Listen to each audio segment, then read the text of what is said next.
Start करते बेटा chapter आपका बायोमोलिक्यूल। काफ़ी बच्चे कह रहे थे इसके अंदर ना थोड़ा सा याद करने में दिक्कत आती है। वैसे भी चैप्टर ऐसा है जिसमें ज़्यादा इंटरेस्ट आता नहीं है। ठीक है, तो हम कोशिश करेंगे इसको लाइन बाय लाइन एनसीईआरटी से कवर करने की।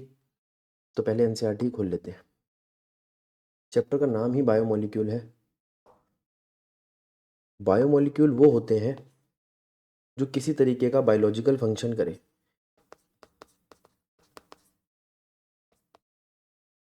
ठीक है, बायोलॉजिकल फंक्शन मतलब जो चीज़ें जिंदा है उनके ऊपर अपना असर दिखाए।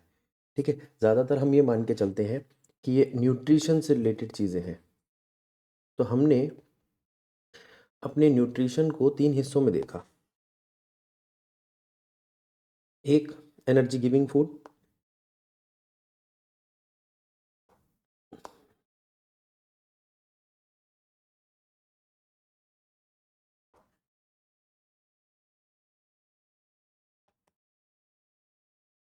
दूसरा, बॉडी बिल्डिंग। और तीसरा, हमें बीमारियों से बचाने वाला, प्रोटेक्टिंग। तो अब इस चैप्टर में हम सबसे पहले एनर्जी गिविंग फूड को देखते हैं। नाम है कार्बोहाइड्रेट। कार्बोहाइड्रेट हम मान के चल रहे हैं कि इसके अंदर कार्बन और हाइड्रोजन H2O होगा। ठीक है, ये फॉर्मूला काफ़ी हद तक ठीक भी था, लेकिन सारे के सारी चीज़ों पे ये काम नहीं करता। देखते हैं कैसे। अगर मैं आपसे बात करता हूँ कार्बोहाइड्रेट होता क्या है।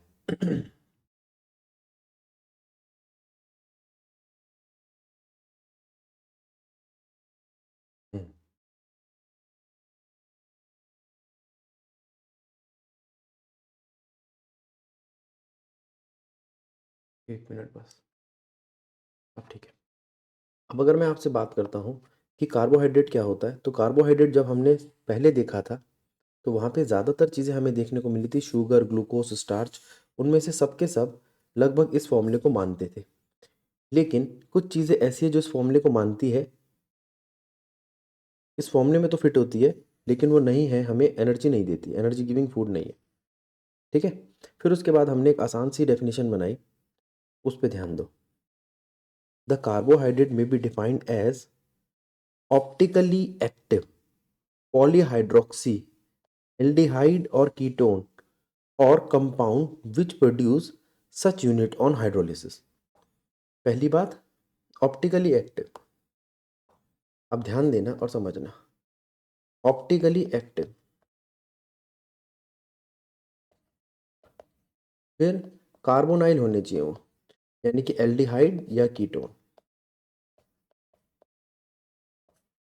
ठीक है, या पानी देने और पॉलीहाइड्रोक्सी होने चाहिए, उनके पास OH ग्रुप होना चाहिए, हाइड्रोक्सी ग्रुप। और या पानी देने पर ऐसी यूनिट्स पैदा करें, उन्हें हम कहते हैं कार्बोहाइड्रेट्स, उन्हें हम कहते हैं कार्बोहाइड्रेट्स। ये बात हमने समझी पहले। ठीक है, इस बात को समझो, कोई दिक्कत हो तो टोको। इसके बाद बारी आती है कार्बोहाइड्रेट जो है उसको अब हम सैकराइड्स बोलते हैं, सैकराइड्स।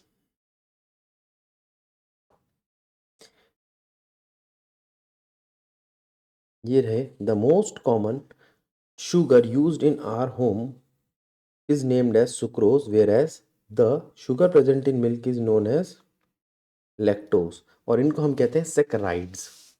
ठीक है, मोनोसैकराइड मतलब एक एक वो यूनिट हो जिसको हम कह सकते हैं, जिसके पास हो एल्डिहाइड या कीटोन, या एक या एक से ज्यादा OH ग्रुप, और वो ऑप्टिकली एक्टिव हो। ऑलिगोसैकराइड ऐसी 2 से 10 यूनिट हो। ठीक है, पॉलीसैकराइड ऐसी बहुत सारी यूनिट्स हो। तो ये 3 कैटेगरी बना ली हमने। मोनोसैकराइड एक carbohydrate that can not be hydrolysed further, जिसको और हाइड्रोलाइज नहीं कर सकते क्योंकि वो उसकी सबसे बेसिक यूनिट है। To give a simpler unit of polyhydroxy aldehyde और कीटोन इज कॉल्ड मोनोसैकराइड। इसके अंदर हमारे पास ऐसे 20 मोनोसैकराइड्स आते हैं। सबसे इंपॉर्टेंट पार्ट आपका यहाँ पे आता है बेटा, ये इस पॉइंट पे देखो क्या कह रहा है। कह रहा है द कार्बोहाइड्रेट में ऑल्सो क्लासिफाइड एज इधर रिड्यूसिंग मार्क कर रहा हूं मैं इसको, रिड्यूसिंग और नॉन रिड्यूसिंग शुगर। रिड्यूसिंग और नॉन रिड्यूसिंग शुगर वो होते हैं जो फेलिंग सोल्यूशन के साथ या टॉलेंट सोल्यूशन को रिड्यूस कर दे, वो रिड्यूसिंग शुगर। जो इन्हें रिड्यूस ना कर पाए वो नॉन रिड्यूसिंग शुगर। ठीक है,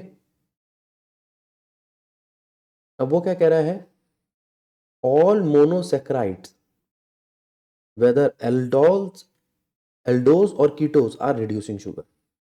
लगभग सभी मोनोसेक्राइड्स होते हैं रिड्यूसिंग शुगर।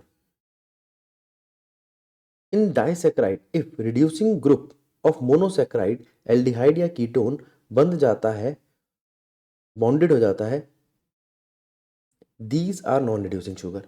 जब हम देखते हैं डाइसेक्राइड को, तो अब मैं आपको एक बात बताने जा रहा हूं।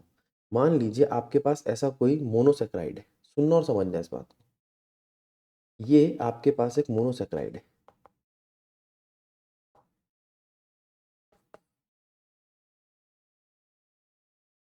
ठीक है, इसके पास कार्बन की एक लंबी चेन है। अब मैंने कुछ ऐसा किया कि इसने किसी दूसरे के साथ बॉन्ड बनाया और उसने अपना H इसको दे दिया और उसको OH बनाया, कुछ भी बनाया। उस वक्त ये अपना कार्बोनाइल जो ग्रुप होगा वो हटा देगा, और कार्बोनाइल ग्रुप ही टॉलेंस एजेंट टेस्ट या फेलिंग सोल्यूशन टेस्ट देता है। ठीक है, ये हम पढ़ चुके हैं एल्डिहाइड कीटोन में। वो हमें नहीं देखने को मिलता इसमें, डाइसेक्राइड या पॉलीसेक्राइड्स में। वो कहलाते हैं नॉन रिड्यूसिंग शुगर। इसको पहले को पक्का करो। रिड्यूसिंग शुगर वो होते हैं जो फेलिंग सोल्यूशन टेस्ट और बेनेडिक्ट सॉरी ये टॉलेंस रीजन टेस्ट या बेनेडिक्ट सोल्यूशन टेस्ट देते हैं। ज्यादातर मोनोसेक्राइड्स आपके रिड्यूसिंग शुगर होते हैं। डाइसेक्राइड भी रिड्यूसिंग शुगर होते हैं, लेकिन अगर उनका CHO कंबाइंड हो जाता है तो फिर वो, जैसे मान लो ये एक है, इसके पास यहाँ OH है, ठीक है, या अभी आगे आने वाला है, अभी मैं इसलिए नहीं करा रहा था इसको, इसके पास भी OH है। जब ये दोनों एक दूसरे के साथ रिएक्ट कर जाएंगे, अब ये जो चेन बनेगी आपकी, तो यहां पर वो कह रहा है कि इस तरीके के स्ट्रक्चर के अंदर ये जो O है, ये ना एल्डिहाइड है ना कीटोन है। ये जो O है ना ये एल्डिहाइड है ना कीटोन है। इस यूनिट ने अपने आप को साइक्लिक बनाते वक्त एल्डिहाइड और कीटोन का करेक्टर खो दिया, इसलिए वो कहलाया नॉन रिड्यूसिंग शुगर। अब वो क्या कह रहा है, इन दो रिएक्शंस को देख लो, आसान आसान सी रिएक्शन है। अगर मैं किसी भी डाइसेक्राइड को पानी दूंगा तो वो दो मोनोसेक्राइड बनाएगा। किसी भी पॉलीसेक्राइड को बहुत सारे पानी दूंगा तो भी वो ग्लूकोज बनाएगा। ठीक है, ये मोनोसेक्राइड्स है, ग्लूकोज और फ्रुक्टोज। अब देखते छोटी छोटी बातें यहाँ पर। ग्लूकोज एक एल्डोज है, एल्डोज मतलब जिसके अंदर एल्डिहाइड हो, एल्डोहेक्सोज। इसके लिए मैं आपको ये टेबल पढ़वाता हूँ, देखो यहाँ पर कितने कितने कार्बन हो सकते हैं, 3 कार्बन, 4, 5, 6, 7।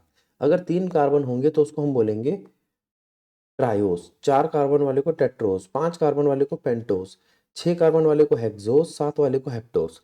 अगर उनके अंदर एल्डिहाइड होगा तो एल्डोट्रायोस, कीटोन होगा तो कीटोट्रायोस। इस टेबल को जल्दी से पढ़ो और समझ में आ जाए तो अंगूठा दिखाओ।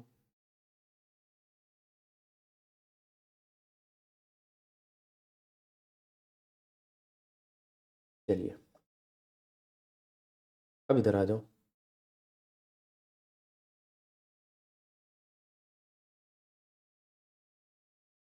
अब बारी आती है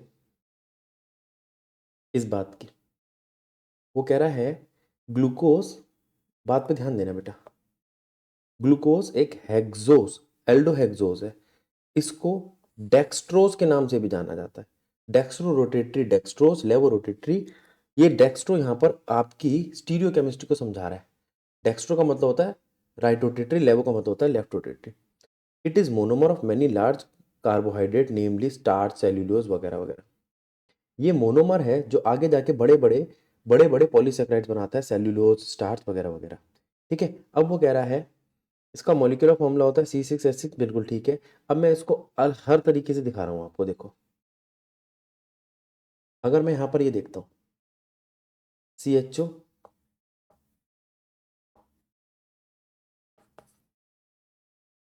ठीक है,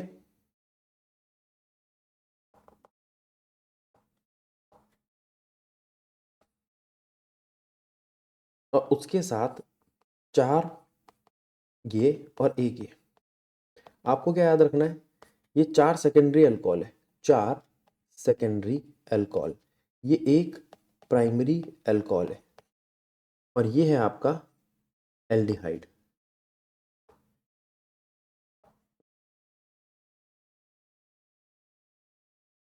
याद रखना, ये एल्डिहाइड अपने नेचर को दिखाएगा, जो एल्डिहाइड की रिएक्शंस थी, और ये अल्कोहल के नेचर को दिखाएंगे। अल्कोहल में सेकेंडरी अल्कोहल ज़्यादा स्टेबल है, प्राइमरी अल्कोहल कम स्टेबल है। मोर स्टेबल, जो बातें लिख रहा हूँ अभी आगे काम आएंगी, देखना कैसे। लेस स्टेबल, पहले इस बात को पढ़ लो। उसके बाद बारी आती है, हमने एक ग्लूकोज देख लिया। ग्लूकोज को देखने का एक और तरीका देखो, फिशर प्रोजेक्शन। इसके अंदर हम कार्बन्स को इस तरीके से दिखाते हैं, एक वर्टेक्स के तरीके से, 1 2 3 4 5 और छठा कार्बन। देखिए, अब इसको समझना आप, CHO, यहाँ पे OH, H, HOH,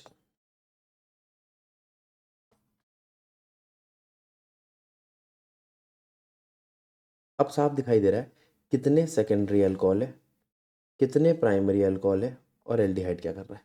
एक बात। दूसरी बात, अब मैं जिस चीज़ को मार्क कर रहा हूँ जरा उस पर ध्यान देना। ये आपको बताएगा, मतलब इसका ये जो OH है ये किस तरफ है। अगर मैं इस पूरे को पलट दूं, इस सिस्टम को उल्टा कर दूं, तो हमें 2 ग्लूकोज देखने को मिलेंगे।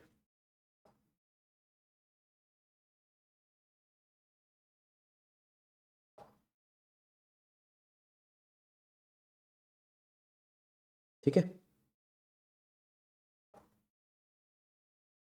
इस OH के पलटने से हमें 2 ग्लूकोज देखने को मिलेंगे। अगर OH इधर है तो पॉजिटिव डी पॉजिटिव ग्लूकोज या पॉजिटिव डी ग्लूकोज, और यहाँ से नेगेटिव डी ग्लूकोज या डी नेगेटिव ग्लूकोज।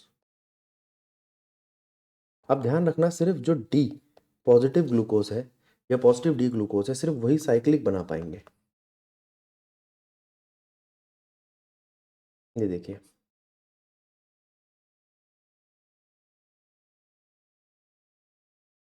अब इनके यहाँ पर OH है, ये अपने H इसको दे देंगे, ये बन जाएगा COH, COH H,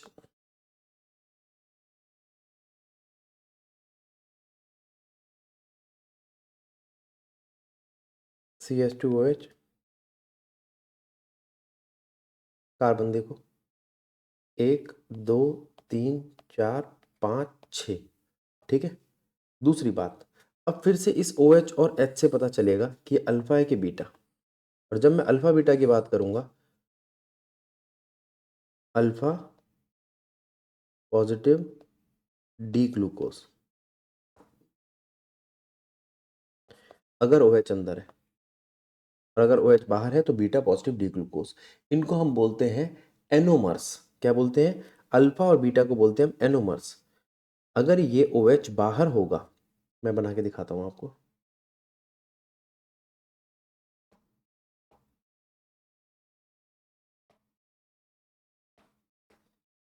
अगर ये OH बाहर होगा तो ये बन जाएगा बीटा पॉजिटिव डी ग्लूकोज। ठीक, ठीक है। अब बारी आती है कि इसको हम साइक्लिक भी बना सकते हैं। कैसे बना सकते हैं साइक्लिक, देखो, एक हॉवर्थ प्रोजेक्शन है, उसके हिसाब से ये पायरेन होता है। एक बात, अगर इस पायरेन पे मैं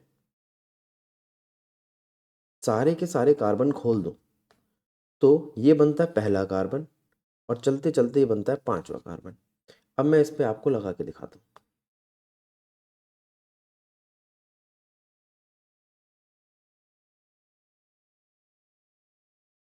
देखो, पहले कार्बन पे H और OH लगते हैं,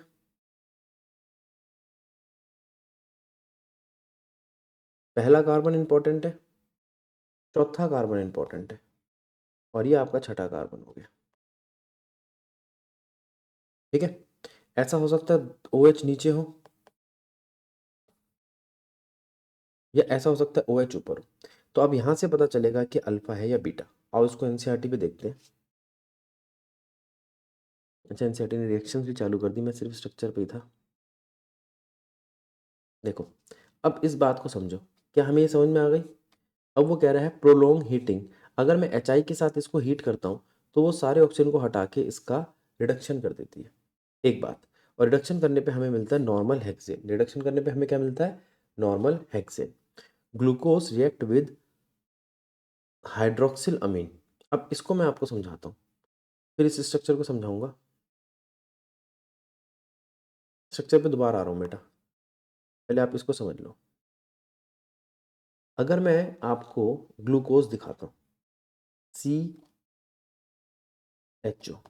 ठीक है, CH2OH, CH2OH, बीच वाले में क्या चाहेगा? Primary secondary.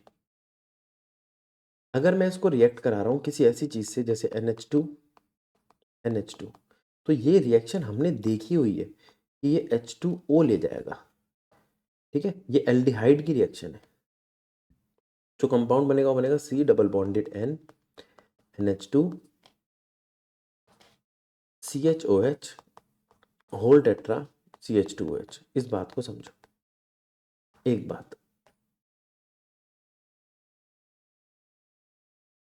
दूसरी बात, अगर मैं इसको HCN के साथ रिएक्ट कराऊँ तो HO के पास जाएगा, CN इसके पास जाएगा, और बनेगा COHCN, साइनोहाइड्रिन। ये भी एल्डिहाइड कीटोन चैप्टर की ही रिएक्शन है। याद आ रही होगी, अगर याद आ रही है तो थम्स अप करो, मुझे पता चल जाएगा आ रहा है कि नहीं आ रहा आपको। ठीक है, चलिए, हाँ बोल रहे हैं बच्चे। तो यहाँ पे हमें पता चला कि ये दो तरीके की रिएक्शन बना रहा है, इसे बोलते हैं साइनोहाइड्रिन, याद रखना। ठीक है, मैं पीछे आ रहा हूँ। क्या ये दोनों रिएक्शन करा दी? अच्छा, NH2OH से कराया है तो भी कोई दिक्कत नहीं है। अगर मैं यहाँ पे NH2 ना लेके NH2OH ले लूँ तो ये मुझे क्या देगा? अच्छा, मैं नाम बता दूंगा इसका। जब भी ये होता है तो उसको बोलते हैं हम ऑक्साइन, और जिसने बनाया उसका नाम क्या है? OH का मतलब हाइड्रोक्सिल, और इसका मतलब अमीन। हाइड्रोक्सिल अमीन से मुझे मिला ऑक्साइन। ठीक है, पहले था NH2 यानी कि हाइड्राजीन, जिससे बनता है हाइड्राजोन। आप ये नहीं कह सकते भैया मुझे उस रिएक्शन को याद नहीं करना, क्योंकि वो सारी की सारी एल्डिहाइड की रिएक्शन है। अब ये जो चीज़ मिली है ये क्या है? साइनोहाइड्रिन। साइनोहाइड्रिन, क्या ये बात समझ आ रही है सबको?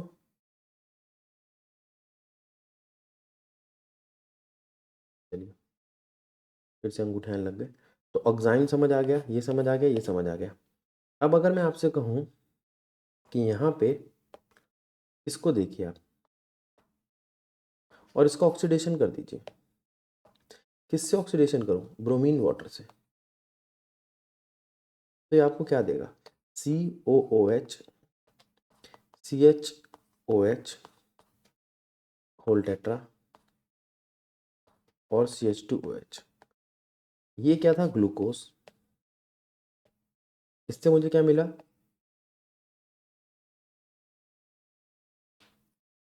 बताओ। एक तो होता है ग्लूकोनिक एसिड, और एक होता है ग्लैक्टिक एसिड। ग्लूकोनिक एसिड मिला।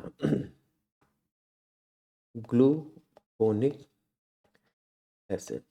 और अगर मैं इसको ताकतवर कंसंट्रेटेड NaOH की प्रेजेंस में रिएक्ट कराता हूँ, HNO3 की प्रेजेंस में, तो ये मुझे ऊपर भी COOH देता है, नीचे भी COOH देता है, और बनता है सैक्रिक एसिड। अभी सारी रिएक्शन दिखाऊंगा NCERT में।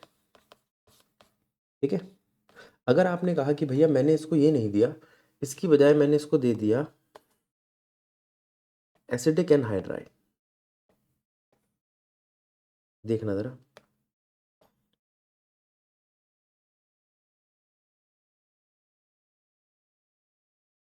ये दे दिया मैंने, तो ये इसका असाइलेशन कर देगा। मैंने मार्क कर दिया क्या चीज़ जोड़ेगा ये असाइल ग्रुप जोड़ देगा इसके साथ ऐसे।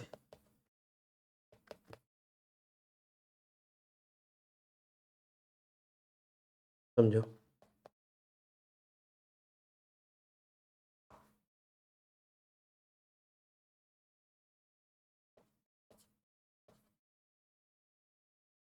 असाइल ग्रुप जोड़ देगा। अब क्वेश्चन ये भी आता है कि कितने ये एसिड एंड हाइड्राइड चाहिए थे हमें 5। अब आपके पास 1, 2 और 3 प्रोडक्ट पड़े, जल्दी से पढ़ो और हो जाए तो थम्स अप दो।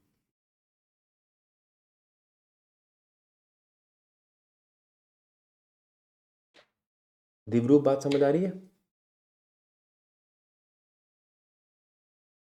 चलिए अब आगे चलते हैं। ये रिएक्शन समझ आ गई, ये समझ आ गई, ये समझ आ गई। तीनों में से कोई भी डाउट हो तो बता दो। चलिए नेक्स्ट पेज पे चलते हैं। अच्छा ये इसी को समझा रहा है इस पेज पे।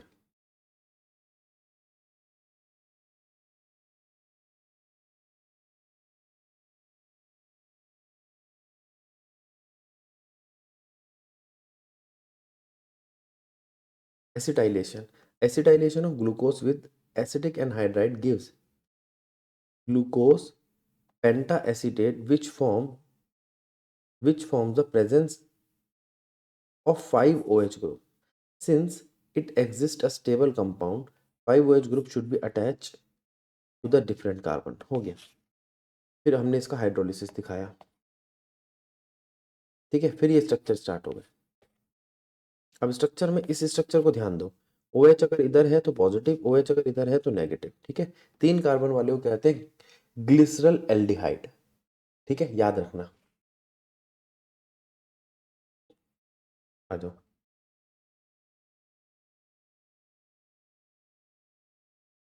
4 कार्बन वाले को बोलते हैं एरिथ्रोस। 6 कार्बन वाले तो आपको ग्लूकोज ही हो गया। 5 वाले कार्बन को पेंटोस बोल दो या राइबोस बोल लो। ठीक है, अब वो कह रहा है all those compound which can be chemically correlate to positive isomer of glycerol are said to have D configuration, whereas though can be collateral to this is with minus sign, तो वो हो जाता है आपका L configuration। तो वो कह रहा है अगर OH इस तरफ होता है तो बन जाता है D configuration, दूसरी तरफ होता है तो L configuration। For assigning the configuration of the monosaccharide, it is lowest asymmetric carbon। ये सबसे छोटा asymmetric कार्बन है, उसके बारे में बता रहे, कुछ खास बात नहीं है। ये पॉइंट बहुत इंपॉर्टेंट है बेटा। Despite having the aldehyde group, glucose does not give 2,4-DNP test। Glucose 2,4-DNP test क्यों नहीं दे रहा? इसका मतलब उसका एल्डिहाइड ग्रुप जो है, उसका जो CHO है वो CHO रहा ही नहीं। क्यों? मैंने अभी थोड़ी देर पहले बताया था, इस OH ने उसको अपना H दे दिया और एक साइक्लिक कंपाउंड बनाया। ये ये था पहले आपका, जिसके अंदर ग्लूकोज में CHO दिखाई दे रहा था। लेकिन अब वो CHO नहीं दिखाई देता, वो सिर्फ एक O दिखाई देता है, जो 2 कार्बन 1 और 5 की चेन को कंप्लीट कर रहा है। तो ये पॉइंट बहुत इंपॉर्टेंट है, ये वाला। Despite having the aldehyde group, glucose does not give 2,4-DNP test, Schiff's test, it does not form a hydrosulphide addition product with NHSO3। ठीक है, दूसरा पॉइंट पेंटा एसिडेट वाला, the penta acetate of the glucose does not react with hydroxyl amine. Hydroxyl amine के साथ reaction नहीं करता, फिर दोबारा एल्डिहाइड आपका रिएक्ट नहीं कर रहा। In absence of indicate the absence of CHO group. तो ये दोनों बातें हमें ये बता रही कि ये साइक्लिक ग्रुप बना रहा है। Glucose is found to exist in 2 different crystal form, alpha और बीटा। द अल्फा ग्लूकोज, जिसका मेल्टिंग पॉइंट 419 है, is obtained by the crystallization from the concentrated solution of the glucose at 303 kelvin.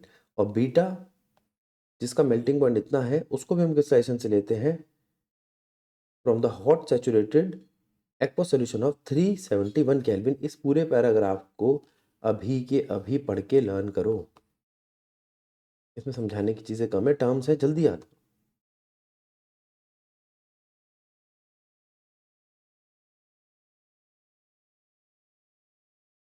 ठीक है।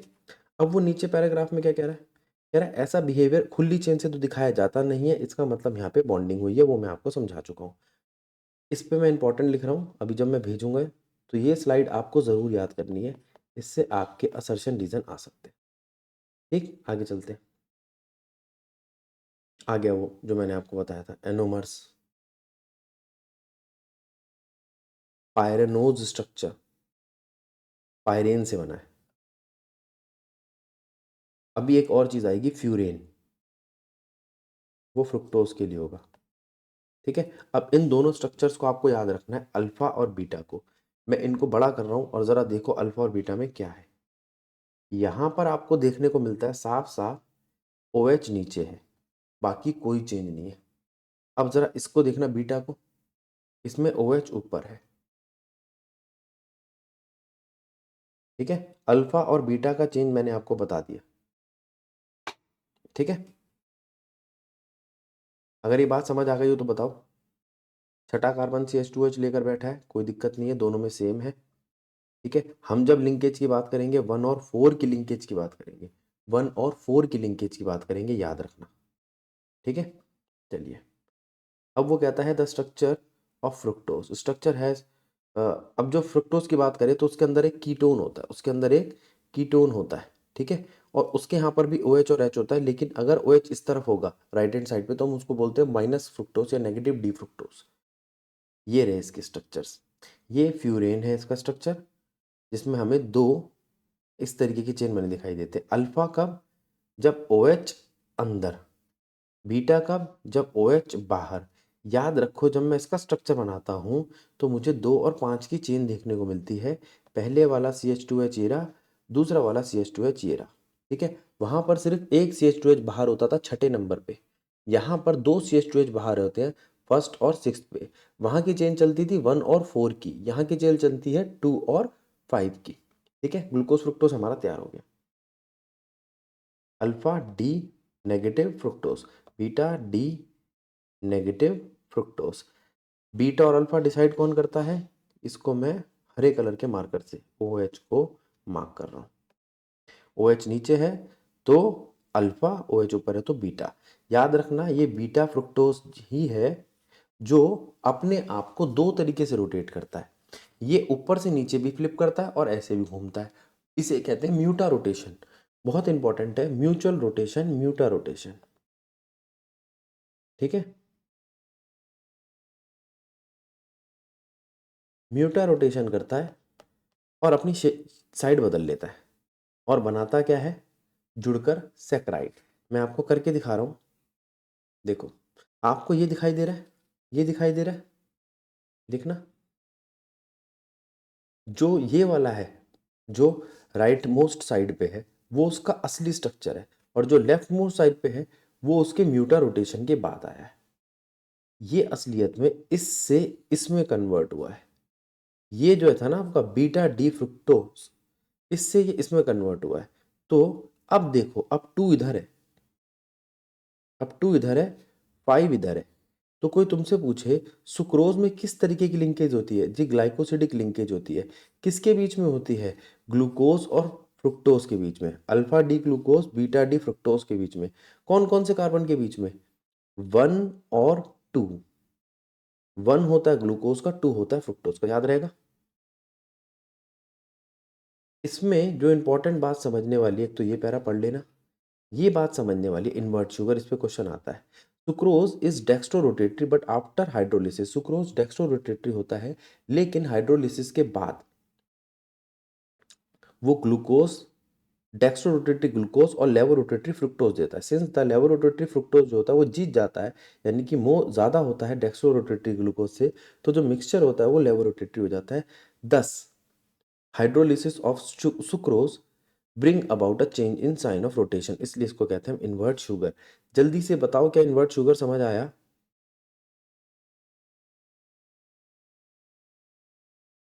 ठीक है, उसके बाद वो कहता है मेल्टोज क्या होता है। मेल्टोज असलियत में सिर्फ अल्फा ग्लूकोज और अल्फा ग्लूकोज के मिलने से बनता है, एक बात। दूसरी बात, मेल्टोज मेल्टोज के बीच में जो ग्लाइकोसिडिक लिंकेज होती है आप उसको अल्फा लिंकेज भी कह सकते हो।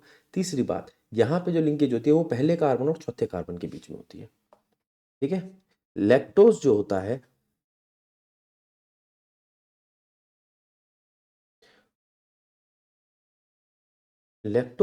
है वो किन के बीच में बनता है, अब उस पर ध्यान देंगे। ये बनता है बीटा फ्रुक्टोज और बीटा फ्रुक्टोज के बीच में।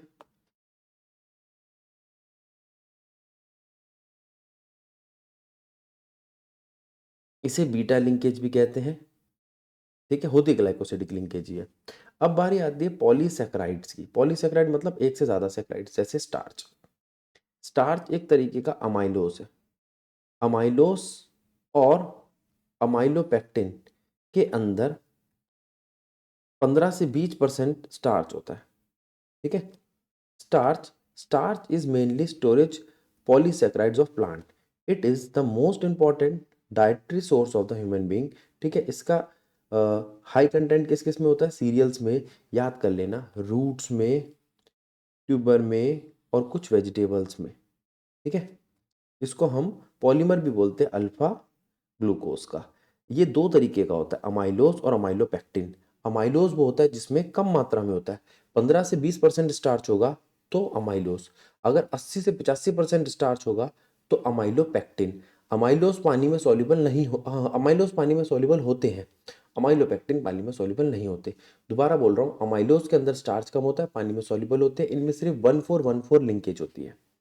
चलिए मैं अमाइलोज के बारे में बताता हूँ।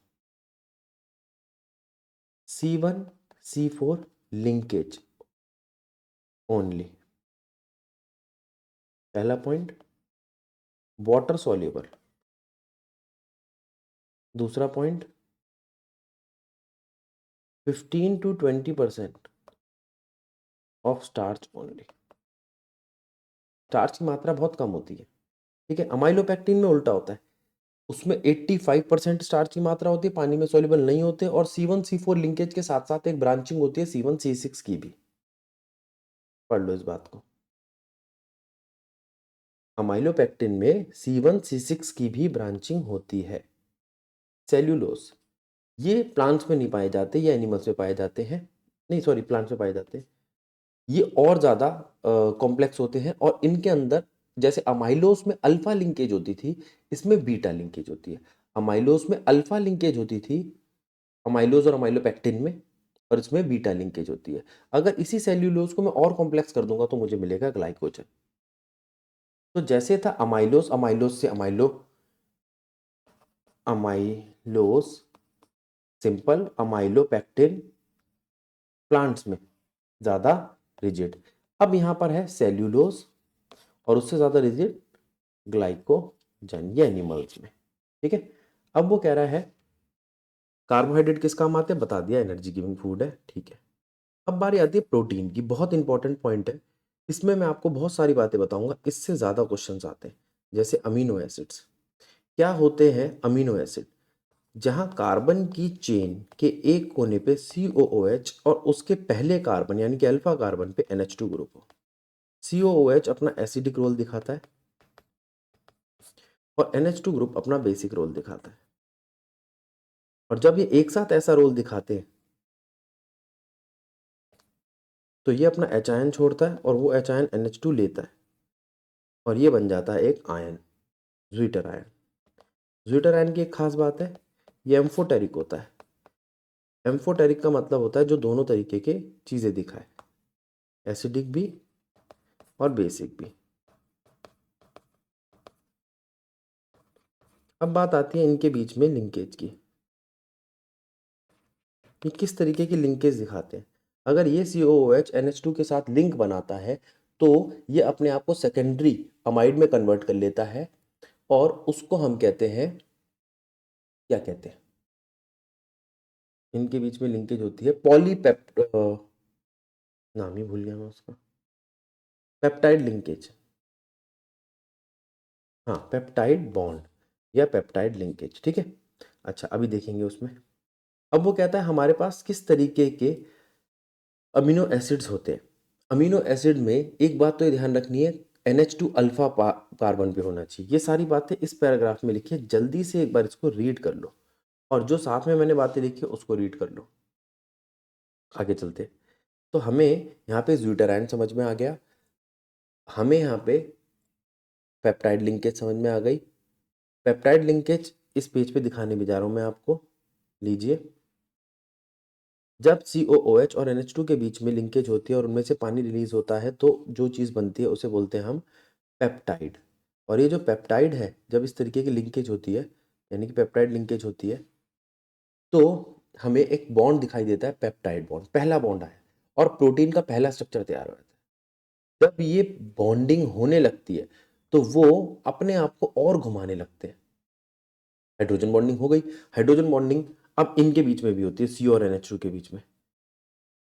अभी तो पेप्टाइड लिंकेज हुई है, अब CONH। ये कहते हैं भाई हम एक दूसरे के साथ बॉन्ड बना ले क्या, यार हम भी तो हाइड्रोजन बॉन्डिंग कर सकते हैं। वो कहता है हाँ कर सकते हो। तो आप एक काम करो, अपने आप को गोल गोल गोल गोल गोल गोल ऐसा बना लो जैसे स्पाइरल में होता है, आपके रजिस्टर के स्पाइरल में। ठीक है, तो अगर वो ऐसे राइट हैंडेड स्क्रू बनाता है तो उसको बोलते हैं हम अल्फा हेलिक्स। लेकिन ऐसा भी हो सकता है कि वो लाइनें एक साथ लग जाए और वो एक दूसरे के साथ हाइड्रोजन बॉन्डिंग बना ले, तो उसको हम बोलते हैं बीटा प्लेटेड। दिखाता हूं मैं आपको। अगर इस तरीके का स्क्रू बन जाए तो अल्फा हेलिक्स, और इस तरीके से ये एक के साथ एक लाइन के लाइन लग जाए तो बीटा प्लेटेड। बीटा प्लेटेड इस तरीके की एक शीट बन जाएगी। उस शीट को फिर हम रोल कर देंगे, जिस तरीके से आप चार्ट पेपर को रोल करते हो ना, और ऐसे करके रोल बना देते हो। ठीक है, और वो जो रोल बनेगा तुम्हारा, वो रोल क्या बन कहलाएगा, ये पूरा का पूरा जो रोल बन जाएगा, ठीक है, जैसे चार्ट पेपर को अपन रोल कर देते हैं, वो बन जाएगा फाइबर। तो हमारा प्राइमरी स्ट्रक्चर जो बना प्रोटीन का वो था सिर्फ पेप्टाइड लिंकेज। ठीक है, दूसरा जो हमारा सेकेंडरी स्ट्रक्चर बना उसमें हमें मिले हाइड्रोजन बॉन्डिंग। हाइड्रोजन बॉन्डिंग ने बनाया अल्फा हेलिक्स, हाइड्रोजन बॉन्डिंग ने बनाया अल्फा हेलिक्स या बीटा प्लेटेड। दो बातें हो गई। हाँ, तीसरा स्ट्रक्चर जो हमारा बना, देवांग समझ नहीं आया, दोबारा समझा देता हूँ बेटा मैं। देवांग, एक चीज होती है पेप्टाइड बॉन्ड जो बनता है COOH और NH2 के बीच में। COOH और NH2 जब मिलते हैं तो वो पानी छोड़ देते हैं, फिर बन जाता है CONH2। CONH2 अब नहीं रहा अल्फा अमीनो एसिड, उनके बीच में पेप्टाइड लिंकेज बन चुकी है। अब वो प्राइमरी प्रोटीन बन चुका है। आ जाओ इसको यहाँ पढ़ते हैं। Primary protein structure may have one or more polypeptide chain. Each polypeptide chain in primary in protein has amino acid linked with each other. ठीक है, अब वो कह रहा है बन गए भाई। अब तुम एक काम करो, वो जो CO और NH है उनको या तो छल्ले जैसा बना दो अल्फा हेलिक्स, या उनको साइड बाय साइड लगा के एक प्लेट बना दो, एक शीट जैसी बना दो। मैंने बताया ना चार्ट की शीट जैसी होती है। अगर अल्फा हेलिक्स बनेगा तो भी हाइड्रोजन बॉन्डिंग चाहिए, बीटा प्लेटेड बनेगा तो भी हाइड्रोजन बॉन्डिंग चाहिए। वो कहता है secondary structure, the secondary structure of protein refer to the shape in which a long polypeptide chain can exist. They are found to exist in two different types of structure, alpha helix or beta plated. These structure arise due to the regular folding of backbone of polypeptide chain due to hydrogen bonding between CO and NH2 group of the peptide bond. Alpha helix वो होता है जिसके अंदर हम right handed screw देखते हैं, beta pleated वो होता है जिसके अंदर हम साइड बाय साइड देखते हैं। अब ये अल्फा हेलिक्स मिल मिल के पूरा गुच्छा बना लेते हैं। यूं समझ लो ये बहुत सारे जुड़ गए, और जैसे ऊन का गोला बन जाता है ना, तो वो बनता है ग्लोब्यूलर प्रोटीन। और अगर ये अल्फा हेलिक्स ऐसे ना मिले, ग्लोब्यूलर प्रोटीन ना बनाए, तो ये क्या बनाएंगे। अल्फा हेलिक्स के अलावा दूसरा क्या था हमारा, बीटा प्लेटेड। बीटा प्लेटेड अपने आप को रोल करता रहेगा और बहुत मजबूत धागा बना देगा। उस धागे को बोलते हैं हम फाइब्रस। अब हम ग्लोबुलर के बारे में पढ़ाते हैं। एनसीईआरटी ने यहां बताया ग्लोबुलर के बारे में। देखो, this structure result when the chain of polypeptide coil around two give a spherical shape. मैंने बोला ना ऐसे ऐसे ऐसे ऐसे ऐसे करके गोला बनाया जाता है। These are usually soluble in water. याद रखना ग्लोबुलर प्रोटीन सॉल्युबल होते हैं पानी में। इंसुलिन और एल्बुमिन इसके दो एग्जाम्पल है। ठीक है, अब बारी आती है आपके फाइब्रस प्रोटीन की। When the polypeptide chain run parallel and are held together by hydrogen bond, disulphide bond तो आना जरूरी है ही, हाइड्रोजन बॉन्ड, तो वो एक फाइबर जैसा स्ट्रक्चर बनाते हैं। ठीक है, इसे बोलते हैं फाइब्रस। फाइब्रस और ग्लोबुलर प्रोटीन के तीसरे चरण में आते हैं। तो ये टर्शरी स्ट्रक्चर है। इनके अंदर हमें चार बॉन्डिंग देखने को मिलती है, एक इलेक्ट्रोस्टैटिक, एक हाइड्रोजन बॉन्डिंग, एक पेप्टाइड लिंकेज और एक सल्फाइड लिंकेज। जब ये अपनी शेप को दिखाने लगते हैं, पूरे प्रॉपर स्टेज में आ जाते हैं, एक स्पेटियल अरेंजमेंट या स्पेशल अरेंजमेंट देते हैं 3D स्ट्रक्चर, तो वो कहलाता है क्वाटरनरी स्ट्रक्चर। क्या ये बात समझ में आई देवांग और बच्चों को? ठीक है, चलिए मान लेते हैं बात समझ आ गई। अब बात करते हैं हम, अमीनो एसिड हो गया। अमीनो एसिड दो तरीके के होते हैं। देखो, एक असेंशियल अमीनो एसिड जो हमारी बॉडी को बाहर से चाहिए, एक नॉन एसेंशियल अमीनो एसिड जो हमारी बॉडी खुद बना लेगी, हमें बाहर से नहीं चाहिए। इसके बाद और कुछ एसिड्स भी होते हैं, जैसे अगर किसी के पास COOH ज़्यादा है तो वो कहलाता है एसिडिक अमीनो एसिड, और किसी के पास NH2 ज़्यादा है तो वो बेसिक अमीनो एसिड, और दोनों बराबर है तो न्यूट्रल अमीनो एसिड। ये सारी बातें इस पैराग्राफ में लिख के पढ़ लो। Amino acid are classified as acidic, basic and neutral depending upon the relative number of amino acids। ठीक है, द ये पूरा ऊपर वाला पैरा पढ़ लेना। The amino acid which can synthesise in body is known as non essential, और जो सिंथेसाइज ना हो वो असेंशियल। एक एक एग्जांपल तो आपको पढ़ना पड़ेगा। तो ये है आपका glycine non essential amino acid, और वेलाइन एसेंशियल अमीनो एसिड। ठीक है, ग्लाइसिन की एक खास बात और है, स्टार वाला एसेंशियल अमीनो एसिड है। हाँ ठीक है, ध्यान रखना ग्लाइसिन की एक और खास बात है, वो ऑप्टिकली इनएक्टिव होता है। इस पैराग्राफ में लिखा हुआ है, ये ज्वीटर आयन का पैराग्राफ है जो मैंने आपको पढ़ाया था, पढ़ लो। Amino acid are usually colourless. ये बेटा एक बार ये पूरा पैराग्राफ पढ़ लो, मैं करा चुका हूँ यहाँ तक, और अगर पढ़ के समझ आ रहा है तो ठीक है, नहीं तो मैं दोबारा समझाऊंगा।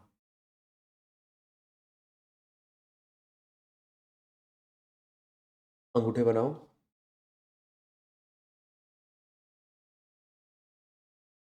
थम्स अप का मतलब समझ आ रहा है, ठीक है। फिर वो कहता है एक्सेप्ट, इस पैराग्राफ को देखो, except glycine all other naturally occurring alpha amino acid are optically active since the alpha carbon atom is asymmetric. ठीक है, सिर्फ ग्लाइसिन को छोड़ के बाकी सारे ऑप्टिकली एक्टिव होते हैं।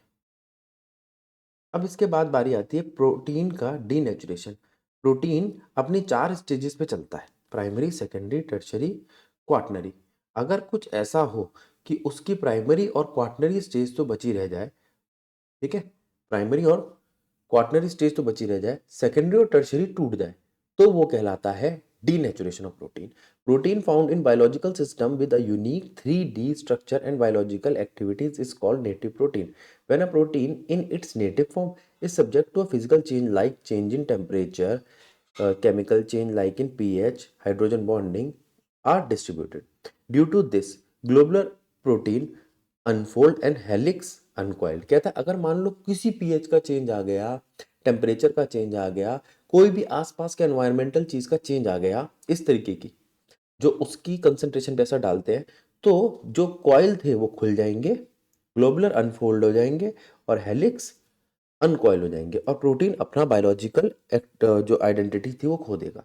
ठीक है, और उसे हम कहते हैं डीनेचुरेशन ऑफ प्रोटीन, जैसे दूध का दही बनना या अंडे का कोगुलेशन, इसका एग्जांपल है। देखो यहाँ दे भी रहे हैं, during denaturation secondary and tertiary structures are destroyed but primary structure remain intact। The coagulation of egg white on boiling is a common example of denaturation। Another example is curding of milk। क्या ये बात समझ में आई? आ गए अंगूठे, चलिए आगे चलते हैं। एंजाइम क्या होता है? एंजाइम वो कैटलिस्ट है जिसको अगर हम किसी चीज को देते हैं तो वो रिएक्शन को बहुत तेज कर देता है। बायो की भाषा में रिएक्टेंट्स को कहते हैं सबस्ट्रेट और कैटलिस्ट को कहते हैं एंजाइम। लेकिन एंजाइम की एक खास बात है, ये अपने पर्टिकुलर कंडीशंस पे काम करता है। इसको इसका अपना मिला हुआ टेम्परेचर ना मिले, अपना पीएच ना मिले, तो ये हड़ताल पे चला जाता है, काम नहीं करता। जैसे एंजाइम पेप्सिन हमारे पेट में होता है, अगर उसको उसके मुताबिक टेम्परेचर ना मिले तो वो खाने को पचाएगा नहीं, जैसा आपके साथ बुखार में होता है। ठीक है, मुझसे इससे ज़्यादा बायो की उम्मीद मत रखना, मुझे इतनी बायो आती है। वाइटामिन्स क्या होते हैं? वाइटल अमीन। वाइटल अमीन्स पहले इनका नाम था कि हम मानते थे ये अमीन के ग्रुप के हैं, फिर बाद में इसका ई हटा दिया गया कि वाइटल अमीन नहीं है। ठीक है, तो विटामिन जो है ये वो होते हैं जो हमारी बॉडी में बहुत कम मात्रा में चाहिए, लेकिन चाहिए क्योंकि हमें बीमारियों से बचाते हैं। एक बात। दूसरी बात, ये दो तरीके के होते हैं, फैट सॉल्युबल और वाटर सॉल्युबल। फैट सॉल्युबल कौन से होते हैं? vitamins which are insoluble in fat, which are soluble in fat, ठीक है। जैसे ये, इसको एक आप नाम बोल सकते हो, देखोगे तो एक साथ याद करने में आसान रहेगा। मुझे बताना थम्स अप करके अगर ये बात समझने में आसानी रहती है। अगर KEDA यानी कि कीड़ा होगा तो वो फैट सॉल्युबल होगा, और अगर ये पानी में घुलने लायक होंगे, पानी में घुलने वाले होंगे, वाटर सॉल्युबल होंगे, जैसे विटामिन ए, बी बी और सी। क्वेश्चन आता है विटामिन सी हमें बार बार क्यों खाना पड़ता है? क्योंकि वो यूरिन से या पसीने से हमारे शरीर से बाहर निकल जाता है, क्योंकि वो तो वाटर सॉल्युबल है। जो चीज़ें हमें कम खानी है वो है KEDA, ये हमें ज़्यादा नहीं खाने होते क्योंकि हमारे फैट में मिले रहते हैं। अब इनकी कमी से क्या होता है? विटामिन ए की कमी से क्या होता है? विटामिन बी की कमी से क्या होता है? इसकी टेबल को आपको लर्न करना है बेटा। इस पे मैं टाइम लगाऊं मुझे नहीं लगता, इसको तो आपको याद ही करना है, ठीक है। मैं कोशिश करूंगा कि कुछ इसका कोई शॉर्ट नोट बना सका, या कहीं से मुझे किसी और टीचर का मिला तो मैं आपको दे दूंगा, ठीक है। न्यूक्लिक एसिड क्या होते हैं? ये असलियत में यहाँ से वहाँ सामान लाने ले जाने का काम करते हैं। अगर ये RNA है, राइबोस न्यूक्लिक एसिड है, तो हमारी बॉडी में ही सामान को लाएंगे ले जाएंगे। RNA 3 तरीके के होते हैं, mRNA, tRNA और rRNA। Messenger RNA, ribosomal RNA और ट्रांसफर RNA, ये तीनों के तीनों हमारी बॉडी में ही इधर से उधर सामान को लाते ले जाते हैं। और अगर हमारी एक जनरेशन से दूसरी जनरेशन में कोई हमारी ब्लूप्रिंट को, जो भी हमारी चीज़ें हैं उनको लेके जाता है, तो उसे हम बोलते हैं DNA। वो होता है डीऑक्सीराइबोस न्यूक्लिक एसिड। वो आपको यहाँ देखने को मिलेगा। इस स्ट्रक्चर को सिर्फ देख लो, ऐसा नहीं कि आपको बनाने को आएगा। ये OH है, इसके पास अपना O है तो ये राइबोस, इसके पास नहीं है तो ये डीऑक्सीराइबोस, ठीक है। ये दो बातें समझ में आई, ऑक्सीराइबोस और डीऑक्सीराइबोस, ठीक है। अब बारी आती है हमारे पास ये बनते किससे? ये चार चीज़ों से बनते हैं, AGCT। AGCT इसका मतलब है DNA, और ACT लिखना था, GCT की जगह U आ जाए तो RNA। याद रखना, RNA 3 तरीके के होते हैं, DNA सिर्फ एक तरीके का होता है। DNA में डबल हेलिक्स होते हैं, RNA में सिंगल हेलिक्स होता है। RNA में T, ओ सॉरी, RNA में U होता है और DNA में T होता है, थाइमिन और यूरासिल, ठीक है। इन पांचों को देख लो, सिर्फ स्ट्रक्चर्स देख लो, स्ट्रक्चर्स बनाने को नहीं आते, ठीक है। अब बारी आती है इसकी, बहुत इंपॉर्टेंट है, न्यूक्लियोसाइड, न्यूक्लियोटाइड। अगर फॉस्फेट लग जाता है तो बन जाता है न्यूक्लियोटाइड। फॉस्फेट ना हो, जिसके साइड में फॉस्फेट ना हो, वो है न्यूक्लियोसाइड। तो यहाँ पे न्यूक्लियोटाइड और न्यूक्लियोसाइड पढ़े हमने, ठीक है। न्यूक्लियोसाइड जिसके अंदर बेस है, शुगर बेस, पेंटोस है हमारे पास, ठीक है। और अगर फॉस्फेट भी आ गया तो न्यूक्लियोटाइड। दोनों स्ट्रक्चर देख लो। अगर इस फॉस्फेट की लिंकेज होने लग गई इसी के साथ, शुगर बेस के साथ, तो वो बन जाएगा फॉस्फोडाइएस्टर लिंकेज। क्या कहलाएगी वो? Phosphodiester linkage. आ जाइए, फॉस्फोडाइएस्टर लिंकेज। जब ये फॉस्फेट जुड़ने लगता है इस OH के साथ, तो ये बन जाती है फॉस्फोडाइएस्टर लिंकेज, और हमें देखने को मिलती है एक लंबी चेन इस तरीके की, base sugar phosphate, base sugar phosphate, जो आगे जाके बनती है आपका DNA। ये आ गया वो AGCT TAAT, ठीक है। और ये रहा वो आपका RNA 3 तरीके के, mRNA, messenger RNA, ribosomal RNA, transfer RNA, ठीक है।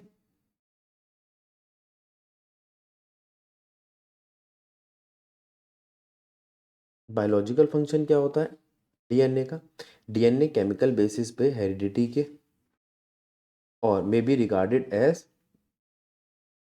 The reserve of genetic information. DNA is executively responsible for the maintaining the identity of different species of organism over the million of the years। मतलब DNA से हमें ये पता चलता है कि भैया क्या क्या चेंजेस आ रहे हैं, क्यों चेंजेस आ रहे हैं, या कभी भविष्य में कोई और चेंज आ सकता है, या फलाना कोई चीज़ ऐड हो सकती है। इस चीज़ को हम ज़्यादा बायो में पढ़ेंगे, केमिस्ट्री में दिमाग मत लगाओ, ठीक है। तो यहाँ आपका ये चैप्टर समाप्त होता है। इसमें कई छोटी-छोटी चीज़ें यहाँ पे भी हैं, एक बार इसको भी देख लेना, ठीक है? चाहो तो इसका एक स्क्रीनशॉट ले लो समरी का। वही सारी चीज़ें हैं, पढ़ लेना इसमें से, ठीक है? तो यहाँ आपका बायोमॉलिक्यूल समाप्त। राधे राधे।